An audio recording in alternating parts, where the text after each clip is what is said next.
People have to be made to pay for it the next day. Otherwise, we'll all just degenerate into, I don't even want to think about it. What else?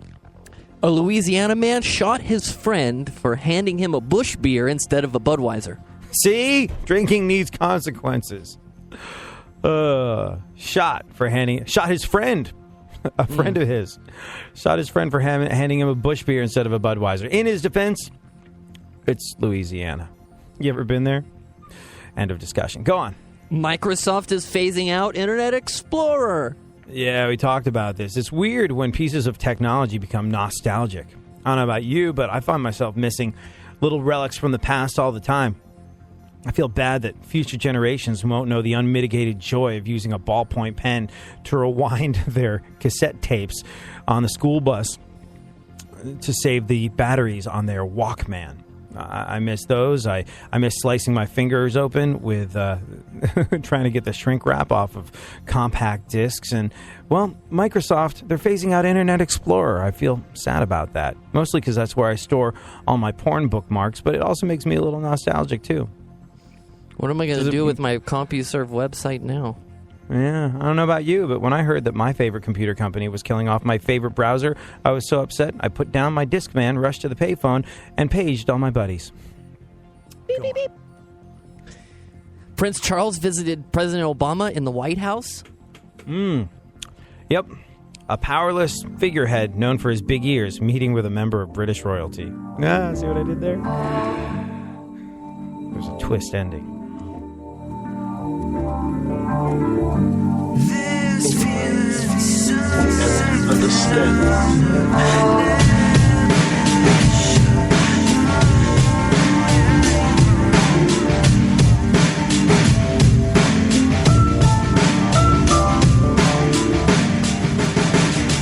Starting from here, my head is where I feel numb. From the front of my neck to the base of my skull, taking it back by the way my mind is working.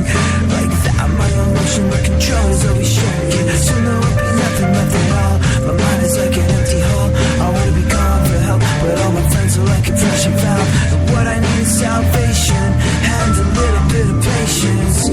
Oh, with all the love I have, I'm still alone.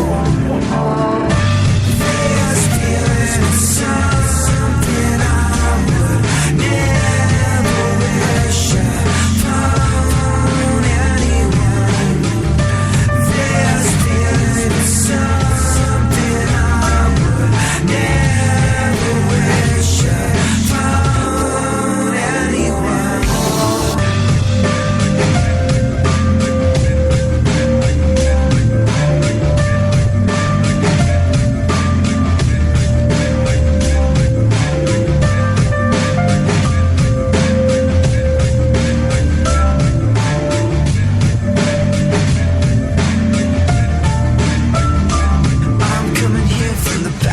Understated side with the feelings that are associated with the sad life that I'm bringing. The tears and the singing. Being alive isn't a gift when there's so much you have missed and so little true. The words to you by the people you trusted, when it all came down to choosing your ideals, developing your fears. Why sports I always better be black light. Oh, with all the love I have, I'm still alone. There's feeling something I would never wish upon anyone. There's feeling something I would never. Delivering fascinating subjects, interesting talk, and boobs and fart jokes. AD on iHeartRadio. Yeah, oh, let's go. Talking that mess, better act like you know. Oh, let's go tonight. Walk away, punk, yeah, bitch. That's right, I know this. You're nothing but a punk, bitch. You're nothing but a punk, bitch. So walk away, yeah. You've been talking about me for a long time. Romance in the digital age. Looking for the guy that vomited into your vagina on Craigslist. That's the thing. It happened to someone. Hopefully not you. And I find that nothing eases the pain of a Monday more effectively than taking into account people's lives who are in worse places than ours. So we'll discuss that. The person that's looking for a man who threw up in her vagina behind a fast food restaurant in just a little bit. Found this one kind of interesting. Jonathan Capehart. He's sort of, I guess, I don't know, a liberal columnist for the Washington Post. And, man, people lit him up. Absolutely lit him up on social media, left, right, and center. After saying that Hands Up, Don't Shoot was built on a lie. Yeah. I don't know. Look, are there burning questions of race relations? Yeah, absolutely. Is it ridiculous? Is it absolutely ridiculous that there is documented evidence of racially motivated police brutality and persecution and profiling? Yeah, certainly. Very, very distressing. And the fact that we are here in this day and age, in 2015, in a more racially divided place than I ever remember in my adult life. Maybe I'm romanticizing the past, but I don't think I am. I think there is legitimate tensions. I think there are legitimate tensions, rather, between groups of people based solely, really, fundamentally on the color of skin. And that's crazy to me. So, that being the case, whether you think someone is a white devil, or you don't trust black people, or whatever the case may be, it's absolutely ridiculous. And anything that can be done to address those problems, anything that can be done to bridge the gap, bridge the divide, make us realize that we're not that freaking different. And that it is almost part of our debt to humanity to just give it the old college try, to just get the hell along and stop being dicks to one another. As much as all that is true, if you're coming from a place like Ferguson and holding that up as an example, a place where looters were bussed in to Ferguson, Missouri, threw bricks through the walls, threw bricks through the windows of local businesses, looted, destroyed small businesses, destroyed small business owners' lives and livelihoods. And if you want to in any way justify that particular situation, well then, you're in a place that I really don't understand. I remember while that was going on, me and some coworkers were just like, hey, this is ridiculous. No matter what happened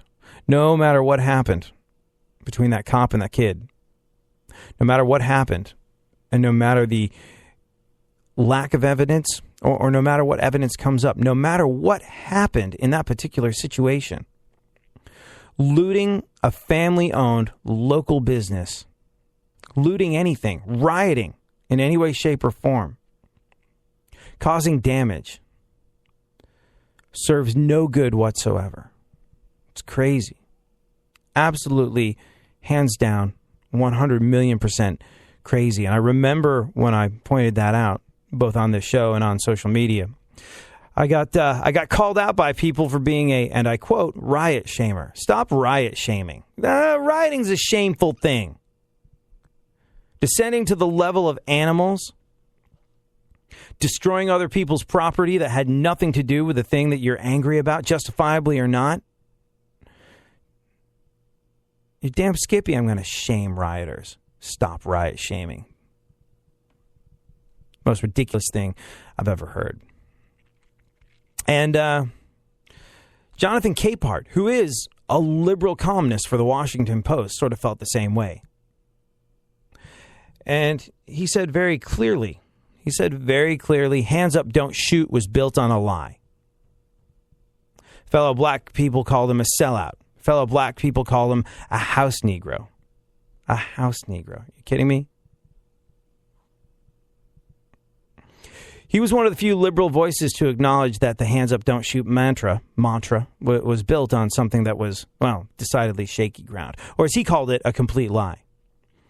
And he said since coming up with a piece where he said that, he's experienced serious hate because he dared to defy conventional wisdom. On MSNBC, he said, after my piece, Hands Up, Don't Shoot was built on a lie. Folks used Twitter and Facebook to dismember my personhood. Fellow African Americans called me a sellout. Fellow African Americans called me a house negro. Others said I did it because I wanted white people to like me, or that I did it for money. No, I did it because it was the right thing to do. It's an interesting one in America. We're kind of run on mob mentality. Like it or not, America isn't necessarily a place that respects or does good things for the individual. Yeah.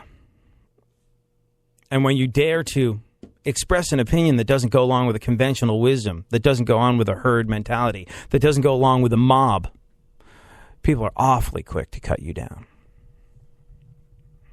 And I think that's shameful, whether you agree with him or not. Attempting to destroy someone's life, attempting to dismember his personhood, as he puts it online, because he didn't go along with the narrative that you've been feeding yourself and feeding others because it's useful to you. It's easier than digging through and getting through to the truth. Tearing someone down because they have the balls to be an individual and speak out for what they believe is right and true in their heart. That's going to move us further back. And in no way, shape, or form will that move us forward. All right. It's too much of a Monday to get too far into stuff like that. Let's talk for a moment, if we may, about someone whose life is in a much worse place than yours. A 26-year-old in Georgia posted on Craigslist last week looking for a very special guy. Apparently, she met him at a bluegrass show. They hooked up outside an Arby's, and he threw up in her vagina. It's true. Funkhouser will post a picture on Spreaker and every other outlet we're on. But if Craigslist can reunite these two star-crossed lovers, I will never doubt its powers again. The full story goes like this. 26-year-old from Athens, Georgia, posted in the misconnection section of Craigslist recently. And since everything she wrote is pure literary perfection, I'm going to let it speak for itself. The headline is, "You threw up in my vagina outside Arby's." Then the post reads, "We met and hooked up after the bluegrass show at the house where the black gay guy lives with 3 white guys. You threw up in my vagina. I'm trying to find you for weeks. My sister wants to talk to you." And that's it. We don't know. We don't have any other details. But we do know that it's still live on the site Craigslist, which means no one's reported it as a fraud. Apparently, if you pop things up on Craigslist that are untrue, they're awfully quick to whip them down, and they have a rather sort of pronounced effort to do that, to maintain the integrity of Craigslist, which is weird when you think about something like Craigslist having integrity. But when something like that starts getting flooded with fake posts, the very value of it just diminishes like you wouldn't believe, exponentially so. And for that reason, Craigslist are awfully quick to investigate and yank down anything that they find to be untrue or fake or false or something that's just interweb fodder. And this one's still up there, so no one's reported it as a fraud. So if anyone knows this woman, the guy who threw up in her lady parts, anyone who is at a bluegrass concert at a house where the black gay guy lives with 3 white guys, or the employee at the local Arby's, please do the universe a favor and play Cupid here. Very interested to see how this all plays out.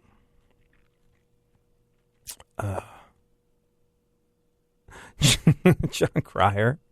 You've been following this? John Cryer, Ducky, was that his name, from Pretty in Pink, who went on to play the Charlie Sheen's brother on 2.5 Men. He's got a book coming out.